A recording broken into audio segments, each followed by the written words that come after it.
Republicans won control of the U.S. Senate in the general election and are likely to hold onto the House as well. But more than a week after Election Day, there are a handful of races that are still too close to call. So one of those such races is in Northern Ohio as Marcy Kaptur looks to return for a record 22nd term.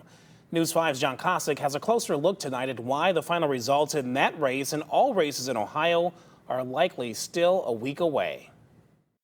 In the early morning hours of November 6, Congresswoman Marcy Kaptur put out a release marking her historic re-election to Congress over Republican State Representative Derek Merrin by roughly 1,200 votes out of 366,000 cast, a 0.3% margin. While Decision Desk HQ called the race for Kaptur, other outlets have not made any call, and Merrin has yet to concede, tweeting out that there are thousands of provisional ballots left to be counted in counties like Erie, where election workers are processing each and every one. We owe each taxpayer the thoughtfulness and the thoroughness to count each ballot correctly. But the deadline for absentees to be received and provisionals to be reconciled was Saturday at 5 p.m. So why haven't any numbers updated? Nothing nefarious, says Ohio's chief elections officer, just the process. To be clear, there's only 2 times that under Ohio law we can tabulate and release the results of an election. One is election night, and the other is when all of those provisional ballots are cured or the voters' information verified. And in Ohio,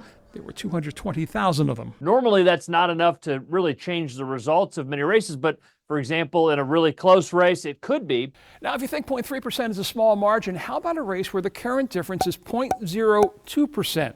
That's what we're looking at in the battle for Cuyahoga County Council in District 6 in pink here along the western and southern border.